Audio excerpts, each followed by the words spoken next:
Davy Crockett represents the spirit of the American frontier. As a young man, he was a crafty Indian fighter and a hunter. For many years, he was nationally known as a political representative of the frontier.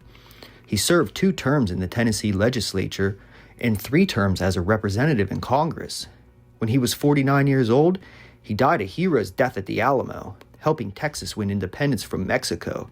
In addition to his real achievements, Crockett was a hero of many fanciful stories. Davy Crockett was born on August 17, 1786, in the eastern part of what is now Tennessee.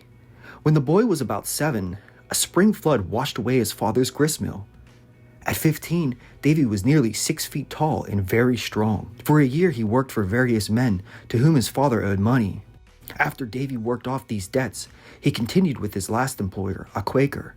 He often borrowed the Quaker's rifle and soon became an expert marksman. In 1812, war broke out between the United States and Britain. The Creek Indians, believing the British would aid them, went on the warpath. With other frontiersmen, Davy Crockett volunteered for 60 days' service. He soon rejoined Andrew Jackson's army as a member of the company of scouts. After a year of active scouting, he returned home.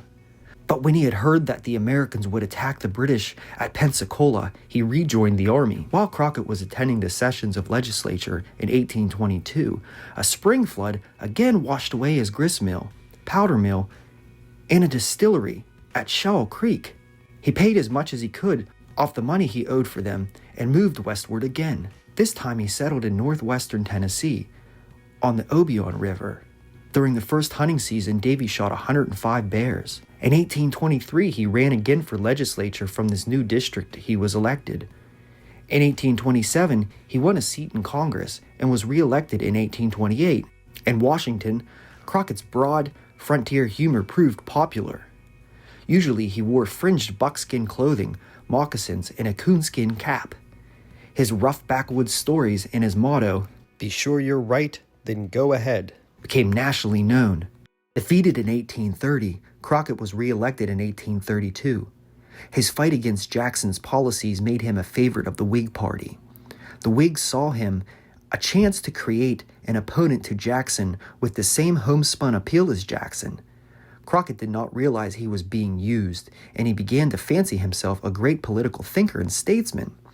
After his defeat in Congress, the angered Crockett left Tennessee and went to Texas to help fight against Mexico.